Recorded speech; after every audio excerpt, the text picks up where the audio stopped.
may be wondering why we're filming at Stardust Bowl. Did you know the United States Bowling Congress is hosting its 2022 Women's Championship right here at Stardust Bowl in Addison? It starts April 24th and continues all the way to July 2nd. My name is Alyssa Cornelius, Special Projects Coordinator with the Village of Addison. And today I have with me Beth Marchetti from the DuPage Convention and Visitors Bureau. We have James O'Connor from the United States Bowling Congress and Jim Saffold from Stardust Bowl. We're all here today to discuss the upcoming event. Thank you all so much for being here. On behalf of the Mayor and Board of Trustees, we can't express enough how excited we are to have the Women's Championships here in Addison. We are so proud to have Stardust Bowl a part of our community. I can't wait to hear from all of you about the significance of an event like this and also everything that goes into planning it. So let's dive in. James, could you tell us about what USBC is and when it was founded? Absolutely, Alyssa. The Usbc is United States Bowling Congress. It began in 2005 as the merger of four groups: the ABC, the American Bowling Congress; the WIBC, the Women's International Bowling Congress; the YABA, the Youth American Bowling Alliance; and USA Bowling. And the USBC is also recognized by the United States Olympic and Paralympic Committee as the national governing body for the sport of bowling. Could you talk a little bit about who the bowlers are for this tournament and how they're chosen? Yes, I can. It's interesting that you say chosen because the bowlers really choose us. They choose, and it's through their membership and through their participation in the tournament that we're able to put the event on each year. But the tournament is open to all USBC female members from all over the country and actually all over the world. They come in from international as well. So the only requirements are to be a USBC member and to commit to come and have some fun. Excellent. How does the women's tournament operate? So if you're talking day-to-day, the day-to-day type operation of it, so I can walk through maybe like when the ladies are coming into town, they'll come in a little bit early. They will come to check in. Once they're checked in, they'll spend some time in the host city, the host area. They will then first have their team event. That's the first event that they bowl. That's a 4-lady team. And then once they're done competing in that, they'll come back the following day and they will compete in what's called doubles and singles, or known as the minor events. Okay? Then once they're finished with that, really from that point, they're either going to come back and enjoy the city, do some more activities here in the area. Then they'll get back home and they will wait to see if they've won or if they've got some prize money coming. Excellent. How does USBC select the host cities for their tournaments? That's a very interesting question, and there's a whole lot to it, and I'm hoping maybe Beth can help me out on this a little bit. We're really looking for what our ladies would enjoy, what our bowlers would enjoy. And a lot of those things happen to be the location, which Addison, Illinois, in the middle of the bowling belt, really in the Midwest, is just a superior location. So that was one thing that we look at as location. The other thing we look for is availability of hotels, food and beverage, and certainly, and not by any means the least, is have a great venue like we have here in Addison at Stardust Bowl. Excellent. So that leads me to my next question for Beth. What did the process of getting USBC to pick us as the destination look like? Great question, and a lot of effort went into that.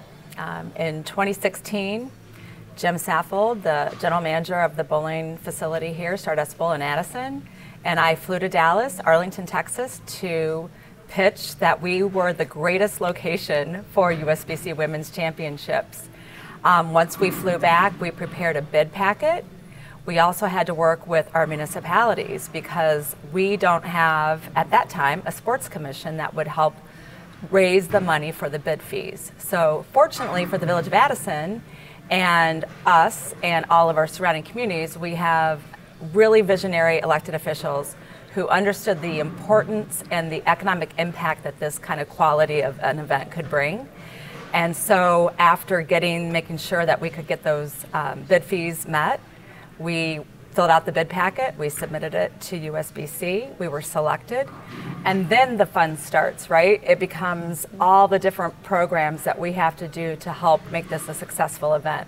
working with all of our municipalities, working with the venue, working with our hotels to make sure that we have adequate room blocks for the participants. And then all the really great stuff that we roll out the red carpet to welcome our visitors here. We're looking forward to all of our ladies coming in. 13,000, 11,000 range. This is bigger than the NFL draft. So just to put a perspective on that, we will have more people here than the NFL draft. Wow, that's excellent. So that leads me to my next question. Jim, what makes Stardust a location for national bowling events like this? And what did the bid process look like for you? Typically, what makes us great, in my opinion, is, you know, the Midwest. It's our location. We're within a day's drive. It's easy to get to by, you know, with our airports. We're centrally located between O'Hare and Midway. We're easy access off expressways. We have, as far as locations, hotels, restaurants, things to do. You know, if you want to go out in the area here, we have easy access. If we have public transportation, if you want to go into the city, there's just so much to do, and it's just a great venue, and it's easy to get to. You know, as far as the, you know, getting tournaments here and stuff like that, I don't know, something sparks in my head. It's, I wonder if I can do that. And then I call Beth. I go, Beth, I got a wild idea. You want to try and do this? And then we have to get our partners and, you know, all the considerations, financial and other things, to put it together. But it usually starts with somebody saying to me, it's like, geez, you think you can get them here? And I'm like, I don't know, let me try and see and find out. That's usually how it starts. Yeah, why not? Where are some of the previous cities that this event has been hosted at? Oh. And why are we equipped to compete right here in Addison? You know, it's been in Las Vegas, it's been in Reno, El Paso, Baton Rouge. I mean, the last time it was here in this area was 80 years ago. You know, and it was just time for it to come back to you know, the area, the facility, it's the hospitality, the hotels. We can compete with any of that. You know, it's kind of hard to, you know, compete with Vegas, but there's other things to do here. We have casinos here now and things like that. So it's just a wonderful place to come. Absolutely. Beth, what does collaboration between venues, municipalities, restaurants, and hotels look like? That's a lot of moving pieces. That's why you need to work with your Convention and Visitors Bureau and your Sports Commission, because we're able to put all those pieces together. Getting restaurants to offer special offerings when you can show your badge. Informing our restaurants to staff up if at all possible. Working with wonderful people like Mayor Veenstra, and again, visionaries that say, hey, we want to get this here, how can we help? So getting financial resources together, working with our hotel partners, and putting special VIP signage in those hotels. You know, again, as Jim alluded to, the central location, we see tournaments historically, registration go up at least 12%. Because of our central location. And as Jim said, we're within a day's drive of over 70% of the population of the United States. So it's easy to get here. So once we are able to gather all those partners and really talk about collaboration, it's kind of a no-brainer. We're a great destination. So something that the Village is doing to promote local businesses in town is using a variety of marketing techniques. We will be conducting a social media campaign that'll highlight a different restaurant every 3 days. We've also created a rack card to be handed out at the event, which has a QR code. And the QR code takes you to a website, a page on our website that has all the things in Addison that can give the bowlers the Chicago experience. Beth, what is the economic impact of an event like this and what it brings to the community? Absolutely. We have great tracking data now, right? So we are at this early stage expecting about $12 million in economic impact for the surrounding area and of course the Village of Addison. That's all due to hotel tax collections, food and beverage tax collections, transportation.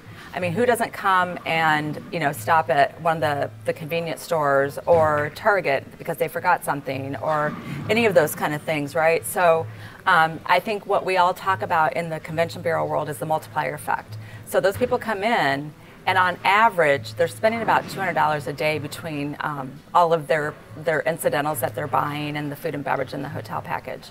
But it's bigger than that, right? It's setting us up for future events. It's setting us up for, hey, this is a great place to live, a great place to work, and a great place to visit. So all of those things are intertwined. So I think we have to also look forward. And again, that's why I say it's really great that we have visionary elected officials, because it sets us up for future success. And I'm not even counting the just 12 million. I think it might be more than that. But the tracking data that we have, we can really find out where people go. We can also find out an economic impact report once this is all over with, how many people, how many registrants we've had, how many visitors, how many spectators we've had, and how many hotel rooms, and put that all into a report, and then be able to provide that to all of our municipalities who have contributed, to the state of Illinois who helped us with a grant.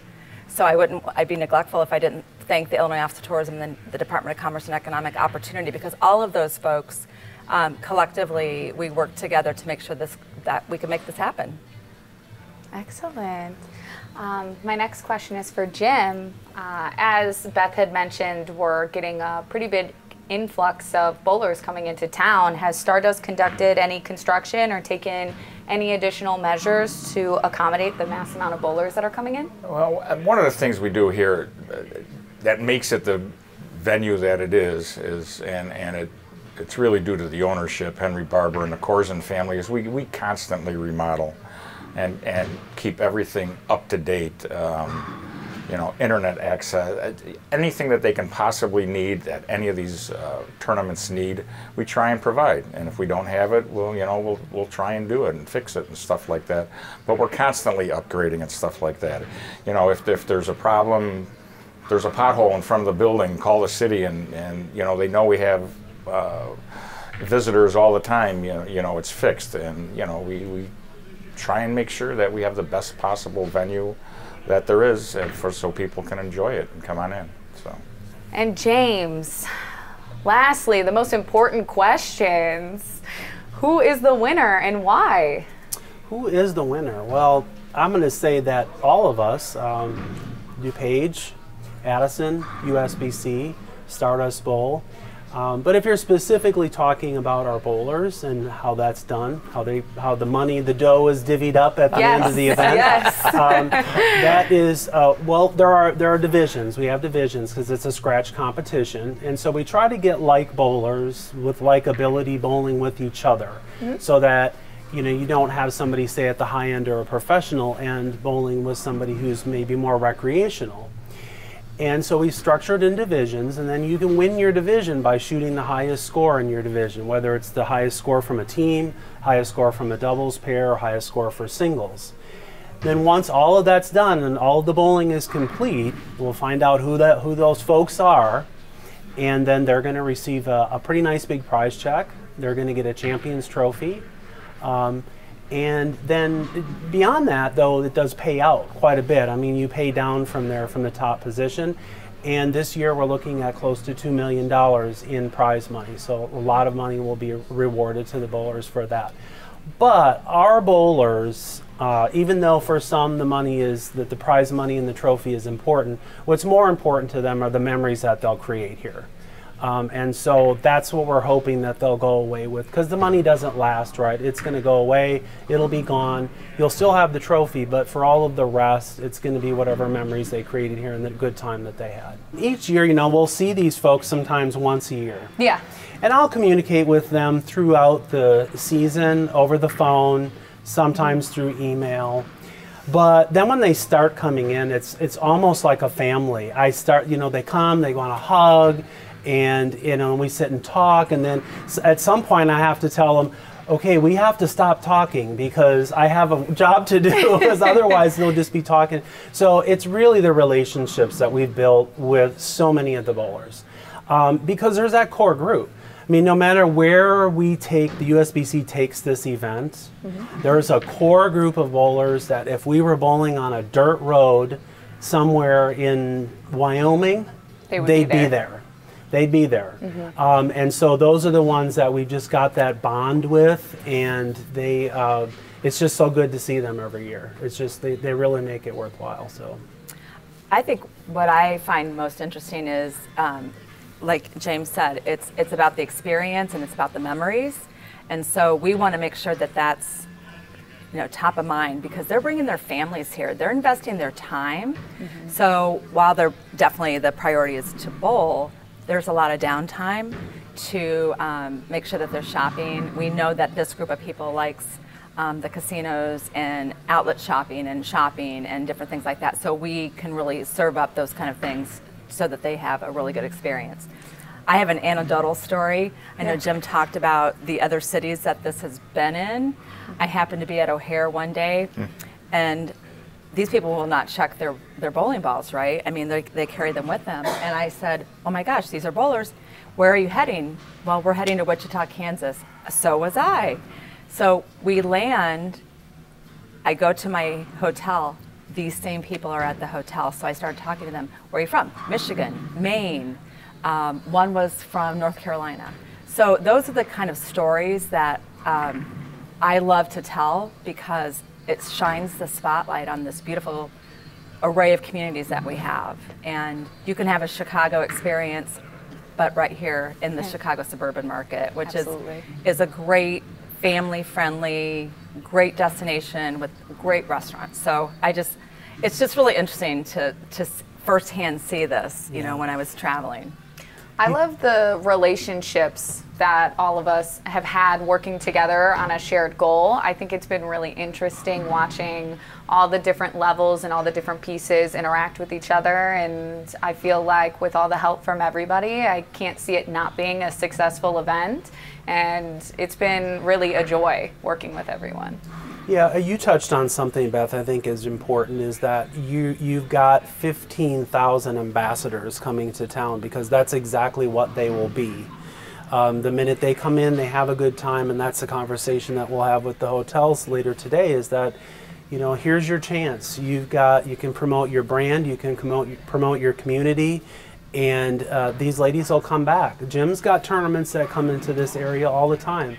And a lot of those folks can say, hey, I was there, I've been to that property, I want to go back. And that's going to translate into more visitors. And so, yeah, you've got a lot of ambassadors coming into town, and so great opportunity.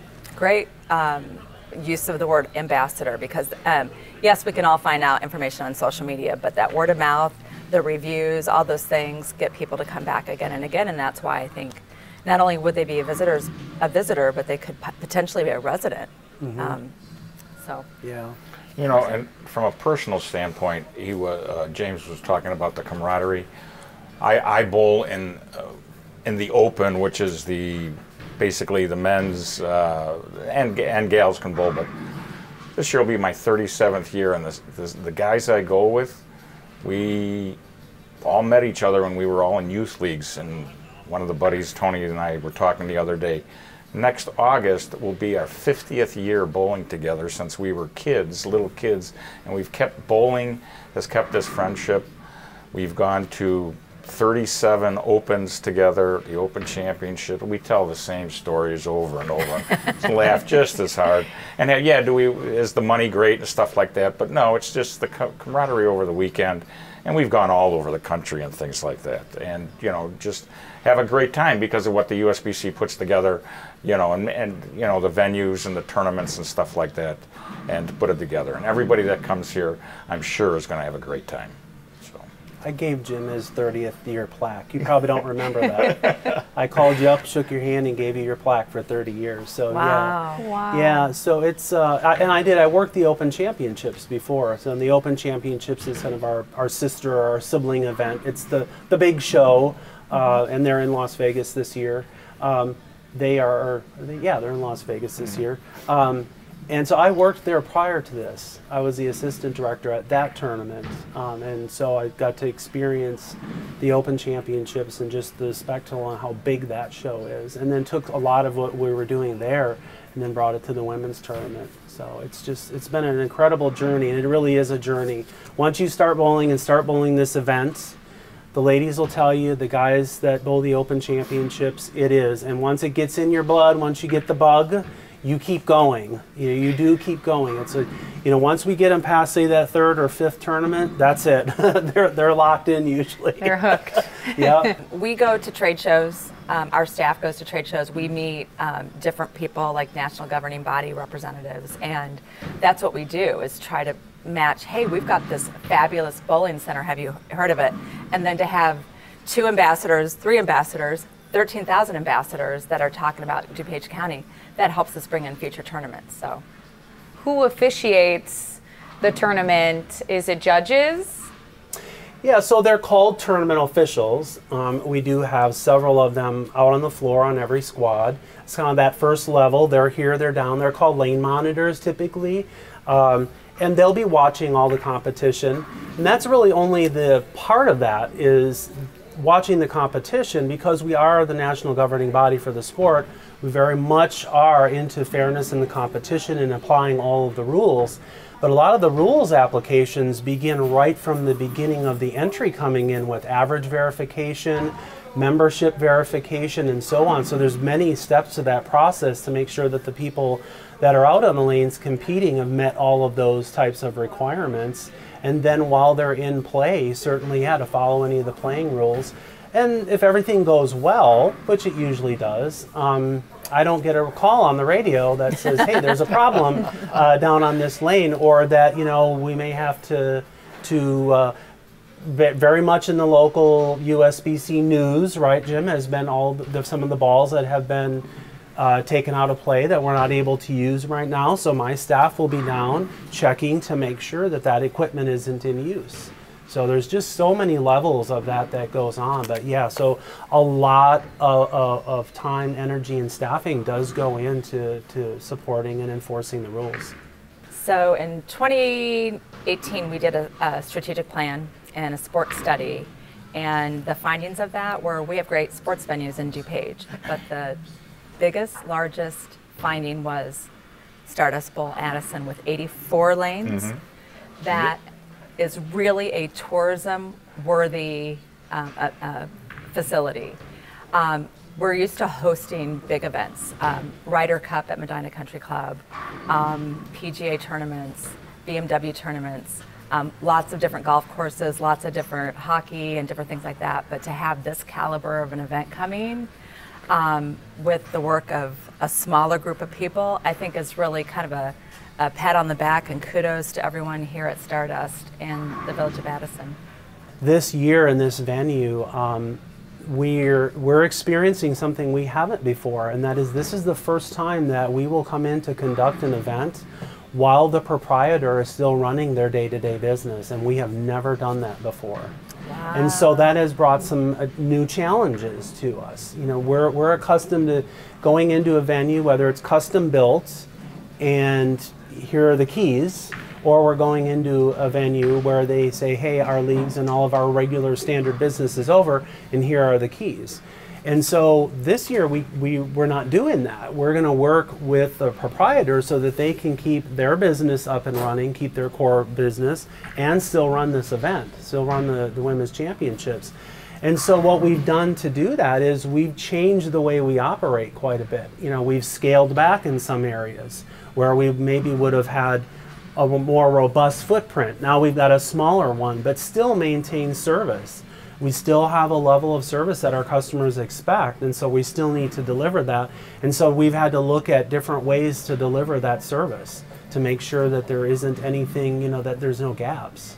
And so that's been something different for us. And it's a great experience, because moving forward we may need to do that. And so this is really kind of almost like a pilot. We're learning, and we're learning together. And Jim and his staff here have been very supportive of that. Once in a while Jim says no, and then I have to try to twist his arm.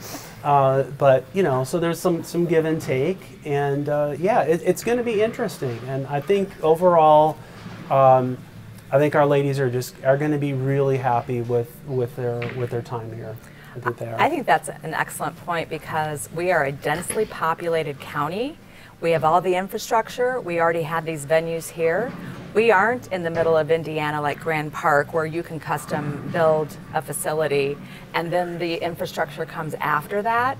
We have to work within what we have, and I think it's really notable that you were willing to pivot and you still have to run your day-to-day business. So to me, this is precisely when people say we don't have sports in DuPage County. Aha, yes we do. Well, and a lot of people don't realize how long it takes to put this all together. Like you say, we went down to do the presentation in 2016, but we were talking about this, trying to put the pieces together in 2015. Yes. You know, it's 7 years ago. It's, right.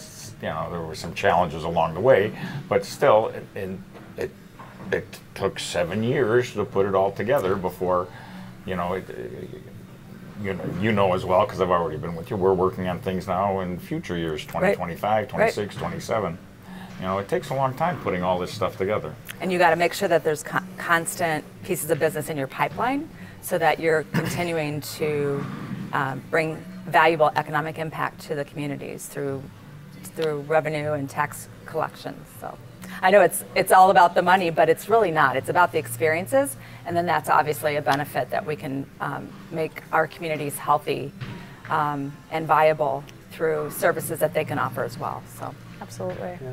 We really encourage residents and locals to come out and take part. Check the schedule and visit Stardust and see the high caliber of tournaments plus all that goes on to put cameras in the lanes, bleachers, and admission is free. Thanks for watching.